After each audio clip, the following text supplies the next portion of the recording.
Setelah berpikir sejenak, Zhou Ke'er tiba-tiba menyadari bahwa sesuatu telah terjadi di kampung halamannya. Pasti ada masalah di kota Tianhai. Bagi dunia manusia, kota Tianhai sudah menjadi semacam zona terlarang. Siapa lagi yang berani sengaja mencari masalah dengan mereka?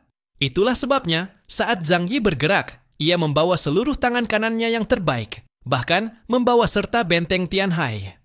Ia sama sekali tidak pernah berpikir bahwa akan ada pihak yang berani menyerang wilayah kekuasaannya. Wajah Zhang Yi saat ini sangat muram dan mengerikan. Kerusakan di kota Tianhai seperti apa? Berapa banyak orang yang tewas? Apa pasukan Fu Ying juga terkena dampaknya? Bai Li Changqing melaporkan dengan jujur. Untungnya, di bawah komando Anda, kami telah membangun proyek bawah tanah yang sangat besar. Saat tsunami datang, kami berusaha sekuat tenaga untuk menyelamatkan sebanyak mungkin orang ke dalam benteng bawah tanah. Namun, tetap saja ada sekitar 5.000 orang yang tidak diketahui nasibnya. Setelah tsunami surut, hanya ditemukan sebagian kecil jenazah. Sebagian besar kemungkinan besar terbawa arus laut. Zhang Yi menggertakkan giginya, lalu berkata dengan tegas, "Kekaisaran Wuluan." Ia kemudian bertanya, "Kapan tepatnya tsunami itu terjadi?" Bai Li Changqing menjawab, 3 hari yang lalu. Zhang Yi pun menyadari sesuatu. 3 hari yang lalu, ia telah membunuh Pokong dan memperbudak 6 jenderal berbaju perak. Saat ini, ke-6 orang itu masih berada di bawah kendali Yang Xingxin, dan Zhang Yi berencana membunuh mereka setelah kembali nanti. Sepertinya kematian Pokong telah memicu semacam mekanisme yang menyebabkan orang-orang dari Kekaisaran Wuluan mengetahuinya, dan inilah yang menjadi pemicu aksi balasan mereka. Kini, bisa dibilang kedua belah pihak telah menjalin permusuhan mematikan. Bagaimanapun juga, kehilangan 1 orang kelas uskup hitam dan 6 orang jenderal berbaju perak adalah kerugian besar yang tidak mudah ditanggung oleh Kekaisaran Wuluan. Zhang Yi menekan-nekan pelipisnya dengan keras, mencoba menenangkan diri. "Bai Li, sekarang beritahu aku dengan jelas bagaimana kondisi kota Tianhai." "Oh tidak, maksudku bagaimana reaksi dari seluruh wilayah Huaxu." "Lalu bagaimana dengan luar negeri? Apakah ada gerakan di sana? Apakah di sekitar kota Tianhai ada orang asing yang muncul? Terutama dari Eropa dan Amerika Utara, serta orang-orang dari gereja Junzeng?" Amarah tidak akan menyelesaikan masalah. Zhang Yi tetap mempertahankan gayanya yang biasa, mengumpulkan informasi terlebih dahulu, sebelum mengambil tindakan lebih lanjut. Bai Li Changqing menjawab, "Setelah Kekaisaran Wuluan memicu tsunami, mereka tidak naik ke daratan. Namun, orang-orang mereka berpatroli di wilayah laut. Kapal-kapal bantuan dari daerah Shengjing dan daerah timur laut yang dikirim lewat laut semuanya dihancurkan oleh mereka." Zhang Yi berpikir sejenak, lalu berkata, "Mereka hanya berani bergerak di wilayah laut. Berarti mereka masih sangat takut terhadap suku naga dari Qinling. Itu masih bisa diterima. Krisis kali ini tidak akan menyebar lebih jauh dalam waktu dekat." Bai Li Changqing menambahkan, "Semua wilayah besar telah mengirim bantuan. Namun, kami hanya menerima pasokan dari mereka dan tidak mengizinkan mereka ikut serta dalam pembangunan kembali kota Tianhai." Zhang Yi mengangguk. Bai Li Changqing bisa diandalkan. Ia tahu betapa pentingnya privasi kota Tianhai bagi Zhang Yi. Jadi ia tidak membiarkan orang luar ikut membangun kembali kota demi mencegah munculnya potensi bahaya. Sedangkan dari luar negeri, belum ada kabar. Zhang Yi mengangguk setelah mendengarnya. "Baik, aku mengerti. Aku akan segera kembali. Kalian tunggu aku." Zhang Yi mengakhiri komunikasi, lalu menatap para rekannya yang memandangnya penuh rasa ingin tahu dan berkata dengan suara berat, "Kekaisaran Wuluan kembali menyerang Huaxu. Kali ini mereka menggunakan tsunami dan menenggelamkan puluhan kota pesisir. Jumlah korban jiwa tidak terhitung." Ia menatap Zuke dan Xuanwu. "Kota Laut Timur juga tenggelam." Ekspresi Xuanwu dan Zuke langsung berubah drastis. Keduanya merupakan kekuatan tempur tertinggi kota Laut Timur. Jika mereka tidak berada di sana saat Kekaisaran Wuluan melancarkan serangan mendadak, bagaimana bisa ada yang mampu melawan? Keparat, para kadal dari Kekaisaran Wuluan benar-benar ingin memojokkan kita sampai habis. Kota Laut Timur baru saja selesai dibangun kembali setengah tahun lalu. Kota Laut Timur sebelumnya juga telah hancur oleh invasi Kekaisaran Wuluan. Dan kini, ini adalah yang kedua kalinya. Ini benar-benar keterlaluan. Di dasar laut, tubuh raksasa Xuanwu tiba-tiba menunjukkan reaksi hebat. Reaktor nuklir di dalam tubuhnya mulai berputar dengan kecepatan tinggi. Ia mulai berenang dengan kecepatan penuh, ingin segera kembali ke Kota Laut Timur. Xuanwu, tunggu! Jangan langsung pergi begitu saja. Kau pergi ke wilayah Laut Selatan dulu, lalu muncul ke permukaan. Setelah itu, aku yang akan mengantarmu kembali. Zhang Yi mencoba menenangkan Xuanwu yang sedang panik. Kenapa begitu? Kalau aku terlambat kembali, bisa jadi seluruh daerah Laut Timur sudah lenyap. Xuanwu tampak sangat gelisah. Zhang Yi menarik napas dalam-dalam beberapa kali, lalu dirinya menjadi jauh lebih tenang. Kekaisaran Wuluan sedang melakukan aksi balas dendam atas kematian Pokong dan yang lainnya. Mereka sekarang sedang berpatroli di lautan, menunggu kita muncul. Saat ini, kita belum mengetahui kekuatan lawan secara pasti, jadi kita tidak bisa gegabah. Karena itu, jangan lewat jalur laut. Aku akan membawamu melewati jalur darat, akan lebih cepat daripada kau berenang ke sana. Kalau begitu, bagaimana dengan dendam ini? Lebih baik aku langsung menerobos masuk dan bertarung dengan mereka. Aku ingin lihat siapa yang lebih kuat. Xuanwu tampak sangat marah dan ingin membalas. Zhang Yi kehabisan kata. Ia meletakkan satu tangan di pinggang, satu tangan lagi ditekan ke bahu Xuanwu. Mau bertarung gimana? Lihat dirimu sekarang. Bahkan satu orang kelas uskup pun tidak ada. Pakai apa mau lawan mereka? Pakailah otak. Begitu kata-kata itu keluar, wajah Xuanwu dan Zuke langsung berubah. Tapi mereka tidak bisa membantah. Keberanian tanpa kekuatan hanyalah menuju kematian sia-sia. Akhirnya, keduanya menatap Zhang Yi. Kalau begitu, hanya kau satu-satunya harapan kami untuk membalaskan dendam ini. Mereka tahu betul kekuatan Zhang Yi. Kita kembali dulu, baru pikirkan langkah selanjutnya.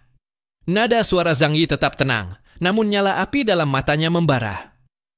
Siapapun yang menyakitiku, aku akan membalasnya 10.000 kali lipat.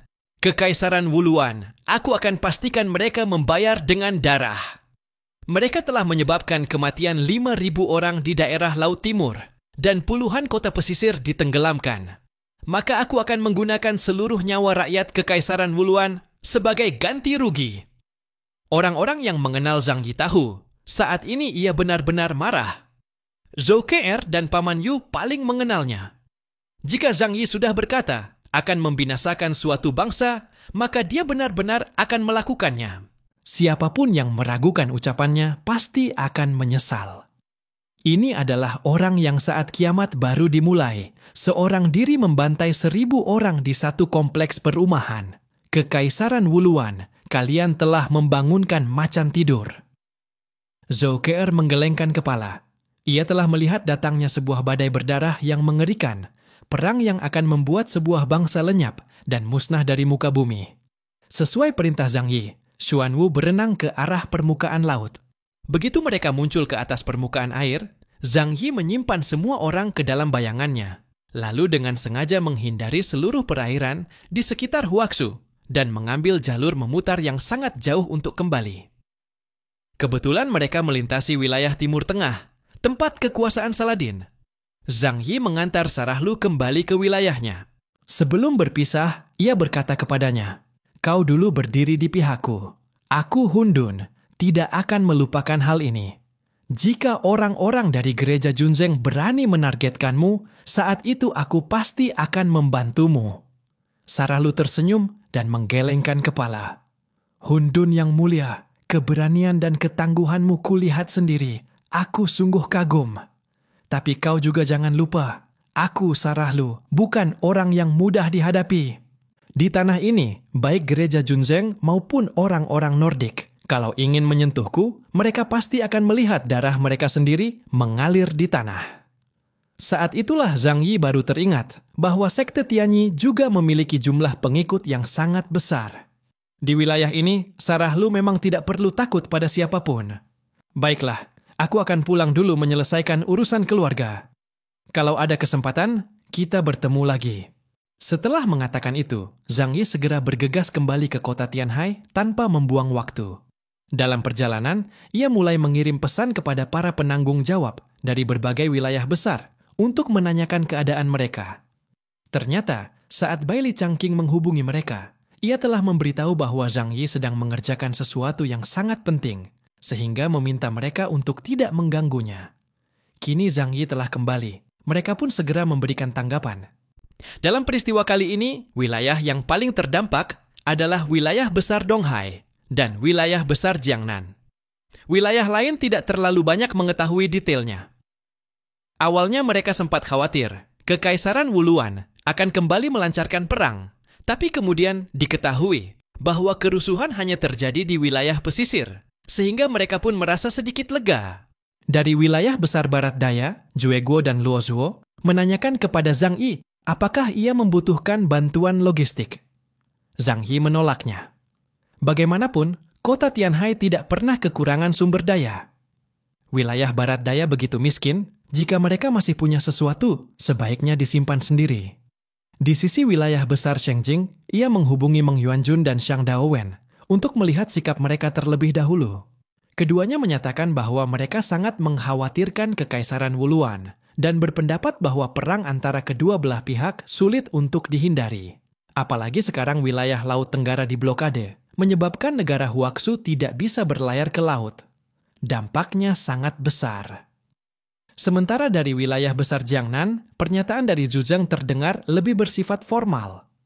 Ia menyatakan bahwa kota Blizzard akan memberikan bantuan sepenuhnya kepada Zhang Yi, dan kerja sama persahabatan antara kedua pihak tidak memiliki batas.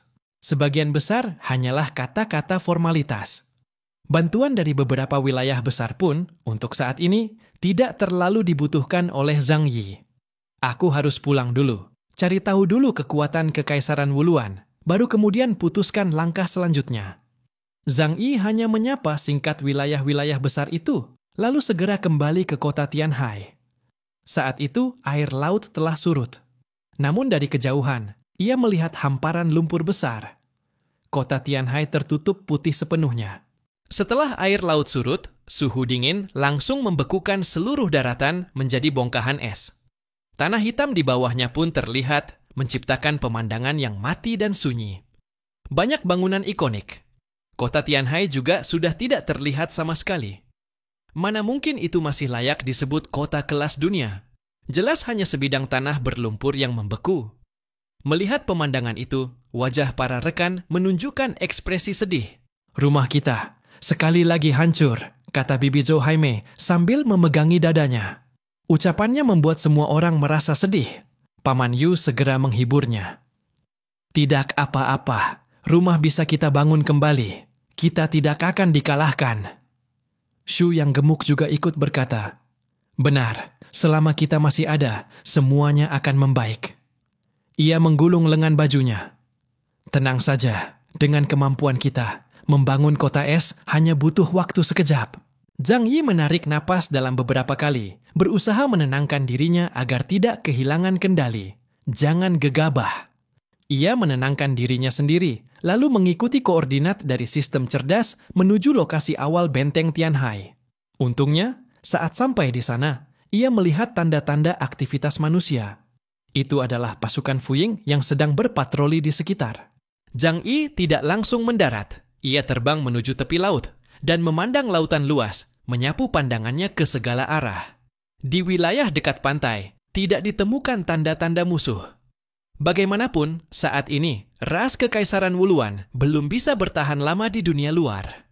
Setelah memastikan itu, ia pun kembali dan langsung menurunkan benteng Tianhai di atas tanah. Begitu bola raksasa berbentuk benteng itu muncul, para anggota pasukan Fuying yang sedang berpatroli segera menunjukkan ekspresi haru di mata mereka. Yang mulia telah kembali. Seruan mereka kepada Zhang Yi sangat tulus, berasal dari hati, sebuah penghormatan sejati kepada pelindung mereka. Semua orang langsung berkumpul. Zhang Yi muncul bersama mereka dan perlahan turun dari benteng yang mengambang di udara. Aku sudah kembali. Semuanya baik-baik saja sekarang. Nada suara Zhang Yi terdengar tenang, namun justru karena ketenangannya itulah, semua orang merasa sangat tenang. Di hati para anggota pasukan Fuing, Zhang Yi memang seharusnya seperti ini. Tidak terkalahkan, tak gentar menghadapi bahaya apapun. Bai Li Changqing pun segera datang. Di tengah kerumunan banyak wajah yang dikenalnya.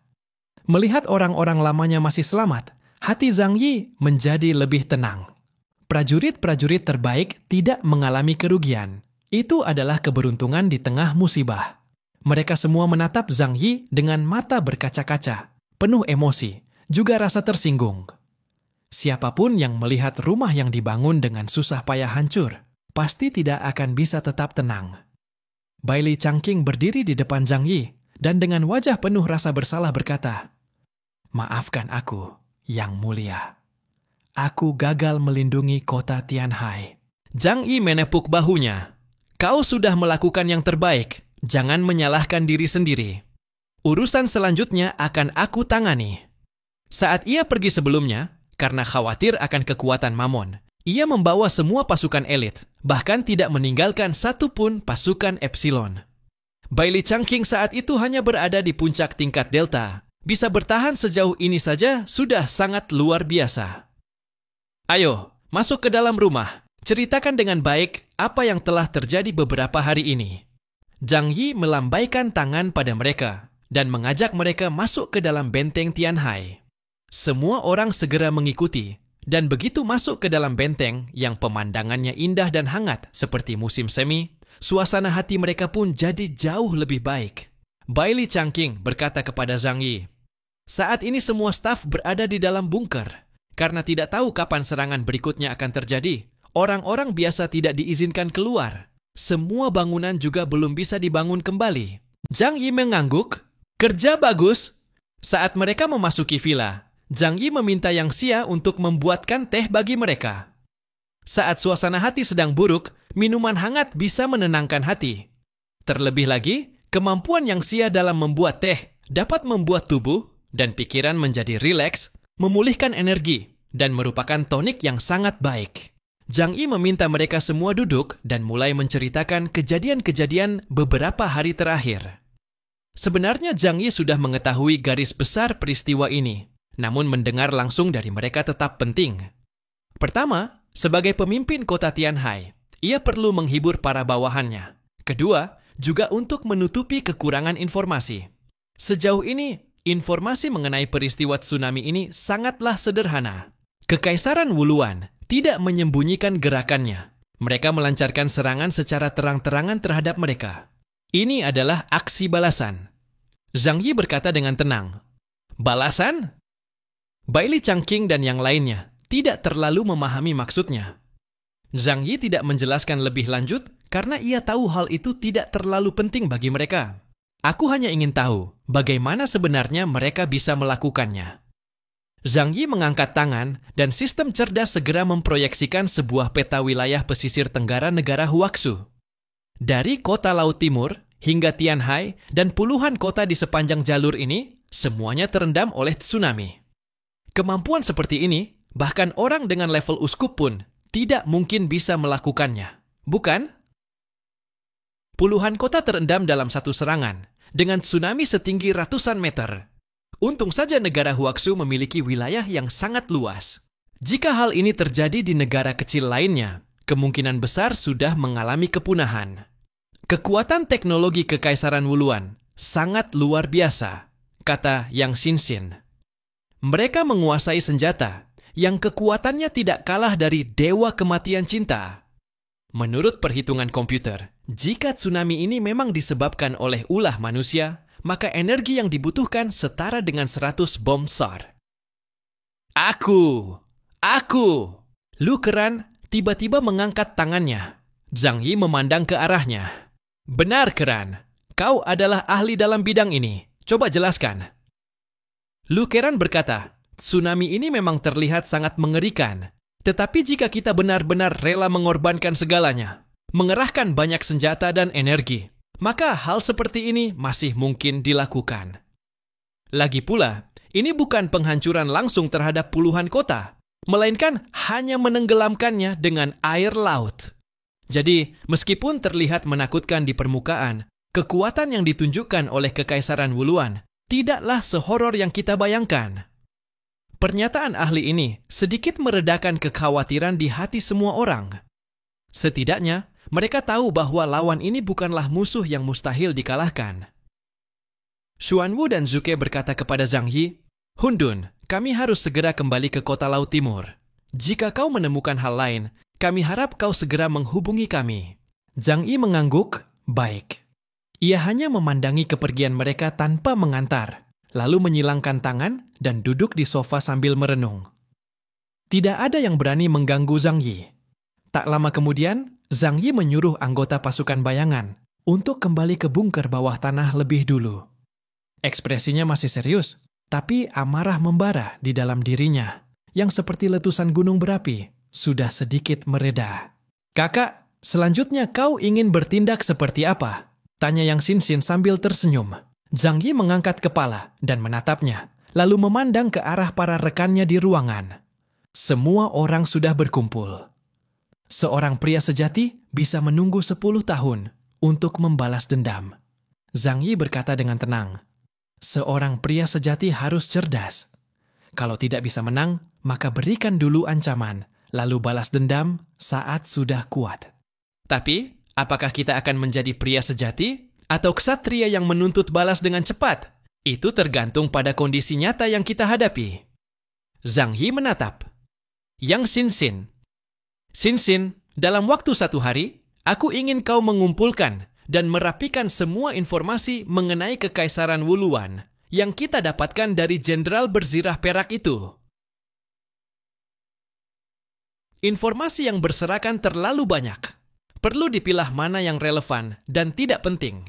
Kekuatan militer Kekaisaran Wuluan, populasi, tingkat teknologi, jumlah orang berkemampuan khusus, semuanya harus dipetakan dengan jelas. Setelah mengetahui perbedaan kekuatan antara musuh dan diri sendiri, barulah bisa merancang rencana selanjutnya. Meski marah, Zhang Yi tidak akan bertindak bodoh seperti menabrakkan telur ke batu. Namun, memusnahkan seluruh Kekaisaran Wuluan hingga lenyap dari permukaan planet ini sudah menjadi tekad dalam hatinya. Entah cepat atau lambat, itu akan terjadi. Mata Yang Xin penuh dengan semangat. Ia mengangguk, "Siap, kakakku tersayang." Panggilan sayangnya pun jadi lebih mesra. Gadis manis ini sangat menyukai perang yang brutal seperti ini. "Keren, kau juga punya tugas penting." Zhang Yi langsung mengeluarkan tubuh manusia buatan Ling. Semua orang sudah sangat akrab dengan Ling. Sekarang, energi Ling telah habis. Kau harus meneliti bagaimana cara mengisi ulang energinya. Dengan kekuatan kita saat ini, bahkan jika seluruh negeri dikerahkan untuk melawan Kekaisaran Wuluan, tetap saja kita tidak bisa melewati satu penghalang terbesar, yaitu penjaga gerbang alam kematian. Kekuatannya jauh melebihi Pokong. Aku bahkan curiga dia sudah mencapai level kesatria. Untuk menghadapinya, membangkitkan Ling adalah kuncinya. Lu Keran mengangguk dan menerima tugas itu. Adapun yang lainnya, Zhang Yi memandang sekeliling. Setiap orang menatapnya dengan serius, menunggu perintah selanjutnya. Bersiaplah dengan baik. Serap semua yang kalian dapatkan dari mata iblis, dan tingkatkan kekuatan kalian semaksimal mungkin. Tentu saja, aku juga demikian. Setelah itu, semua orang di dalam tempat perlindungan menjalankan tugas masing-masing. Meskipun baru saja kembali dari operasi di mata iblis, tidak ada satupun yang bersantai. Karena ancaman Kekaisaran Wuluan bisa datang kapan saja, mereka harus bersiap. Sementara itu, orang-orang di luar menanti langkah Zhang Yi. Saat ini, Zhang Yi jelas sudah menjadi salah satu kekuatan teratas dunia manusia. Setiap tindak tanduknya bisa memengaruhi tatanan kekuatan orang berkemampuan khusus di seluruh dunia. Namun, selama 3 hari berikutnya, tidak terjadi peristiwa besar di kota Tianhai. Zhang Yi seakan-akan tertidur setelah kembali. Bahkan bangunan permukaan di kota Tianhai belum dibangun kembali. Ketenangan ini membuat orang merasa takut, tetapi banyak yang yakin semuanya tidak akan berlalu begitu saja. Karena sosok kaos Zhang Yi bukanlah seseorang yang bisa diam dan menerima hinaan. Berbagai wilayah di negara Huaxu pun mulai mencoba menguji sikap Zhang Yi, ingin tahu bagaimana ia akan menangani peristiwa ini. Tanpa disadari, Pusat strategi negara Huaxu mulai bergeser ke arah Zhang Yi. Dari segi kekuatan murni, tekanan yang ditunjukkan oleh Zhang Yi sudah jauh melampaui Houtu dari wilayah agung Shengjing. Wilayah barat daya, yakni saudara-saudara penguasa pemakaman, terbatas oleh kekuatan iman sehingga tidak bisa banyak membantu Zhang Yi. Namun mereka tetap menyatakan bahwa jika Zhang Yi benar-benar memulai aksi balas dendam terhadap Kekaisaran Wuluan, mereka pasti akan mendukung penuh. Namun wilayah lainnya mengungkapkan pendapat yang berbeda. Misalnya, dari wilayah timur laut, Han Shenzhou berpendapat, saat ini kekuatan kita dan Kekaisaran Wuluan masih sangat timpang. Melakukan balas dendam secara terburu-buru bukanlah tindakan bijak. Jadi sobat, lebih baik kita bersabar dulu. Bukan hanya dari wilayah timur laut, bahkan Zhujiang pun memiliki pandangan serupa. Toh, paling banter mereka hanya membuat tsunami. Selama Kekaisaran Wuluan tidak berani mendarat, maka kota badai salju tidak akan terancam. Zhang Yi hanya merespons pendapat-pendapat itu dengan singkat, tanpa terlalu mempedulikan. Lalu, selama 3 hari itu, apa yang dilakukan Zhang Yi? Ia sedang berusaha meningkatkan kekuatannya. Sejak kembali dari tempat penyegelan Mamon, ia menyerap banyak kekuatan spiritual, termasuk milik Pokong, dan pengalaman yang diperoleh dari dunia asing, yang pada dasarnya juga merupakan jenis energi spiritual. Bahkan kekuatan spiritual dari Itugal dan lainnya belum sepenuhnya diubah menjadi kekuatannya sendiri. Zhang Yi saat ini seperti seseorang yang baru saja makan kenyang, perutnya penuh makanan, tinggal butuh waktu untuk mencerna semuanya.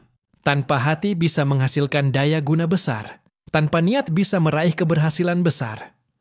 Jika ingin menyerap kekuatan ini, tidak boleh memiliki hati yang terlalu disengaja, jika tidak hanya akan memperlambat langkahku dalam meningkatkan tingkat kekuatan supranaturalku.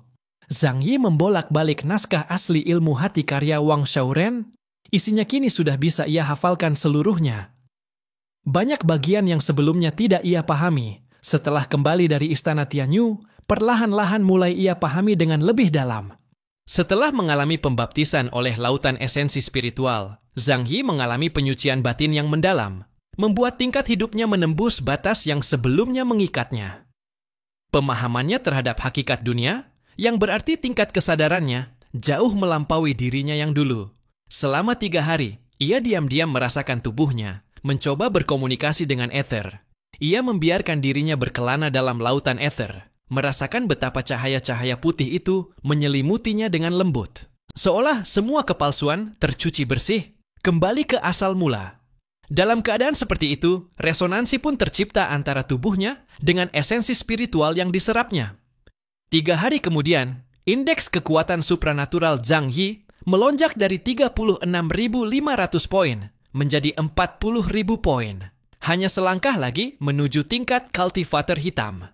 Bila ditambah dengan baju zirah iblisnya, kekuatan tempurnya sudah setara dengan kultivator hitam kuat. Tanpa hati bisa menghasilkan daya guna besar. Segala sesuatu bila berlebihan justru tidak baik. Laju peningkatan saat ini sudah sangat cepat. Aku tidak boleh terlalu serakah. Zhang Yi mengakhiri masa retretnya. Ia tahu, bila hatinya dipenuhi hasrat, justru akan menghambat penyerapan esensi spiritual. Yang disebut retret ini sebenarnya hanyalah ia tidur di kamar selama 3 hari. Saat waktunya makan, ia tetap makan. Saat waktunya menyiram bunga, ia tetap menyiram bunga. 3 hari berlalu tanpa ia melakukan apapun. Namun para jenius di dalam tempat perlindungan justru telah menyelesaikan semua tugas yang dibebankan kepada mereka. Zhang Yi menuju ruang tamu. Saat itu bertepatan dengan waktu makan siang. Semua orang sudah berkumpul. Zhang Yi juga memanggil si gendut Shu keluar dari kamarnya. Orang ini pola makan dan istirahatnya tidak teratur, sering begadang untuk bermain game. Sekarang ada Xiaonan Liang yang menemaninya. Ia semakin betah di dunia kecilnya itu. Seharian tak ingin lepas dari si gadis. Zhang Yi langsung menghampiri dan mengetuk pintu. "Gendut, keluar makan. Hari ini ada urusan penting yang harus dibicarakan. Jangan lagi menggoreng nasi di dalam." Dari dalam terdengar suara agak panik. "Bos, kamu ngapain sih?" "Jangan asal ngomong dong. Kami cuma main game berdua kok." Beberapa saat kemudian, pintu kamar terbuka. Shu, si gendut, wajahnya merah padam, rambutnya acak-acakan. Zhang Yi menunduk dan tak bisa menahan tawa. Lihat orang ini, bajunya pun dipakai terbalik. Baju baru kamu beli di mana? Unik juga, jahitannya semua di luar. Shu terdiam sejenak, lalu menunduk dan baru sadar kalau ia tadi terburu-buru sampai memakai bajunya terbalik. Namanya juga cowok rumahan. Mana bisa disebut salah pakai baju? Ini namanya gaya. Aku memang sengaja begini. Zhang Yi mengintip lewat celah pintu dan melihat Xiao Nanliang juga ada di dalam kamar. Ia duduk bersila di atas permadani lembut, hanya mengenakan gaun ungu tipis yang memperlihatkan bahu dan tulang selangka yang putih mulus. Kakinya yang panjang dan indah juga terlihat bersila dengan anggun. Ternyata apa yang dikatakan Xu Song sebelumnya memang benar. Di tangan Li Yangyang masih ada stick game. Sepertinya mereka benar-benar sedang main game berdua. Zhang Yi mencibir. Si gendut ini benar-benar polos? Dasar pecundang tak berguna. Zhang Yi mengumpat dalam hati, tapi itu hanya karena ia sangat akrab dengan Xu. Canda dan makian di antara mereka sudah menjadi hal biasa. Li Yangyang melihat Zhang Yi, lalu tersenyum dan melambaikan tangan menyapa. Zhang Yi pun membalas senyum, lalu merangkul leher Xu sambil berbisik. Beneran kalian cuma main game? Semurni itu? Aku sampai agak kagok loh. Xu merapikan rambutnya. Please deh bos, dia yang dari tadi godain aku terus. Aku sudah mati-matian menahan godaan. Tahu? Zhang Yi mengusap hidungnya. Hidup itu seperti bertemu seorang Nanliang. Kalau memang tak bisa menolak, ya diterima saja. Toh dia cantik, kamu juga nggak rugi. Paling-paling, kamu jadi pria yang sedikit beda dari biasanya. Lu Xun pernah berkata, awalnya dunia ini tak punya jalan, tapi semakin banyak yang lewat, terbentuklah jalan.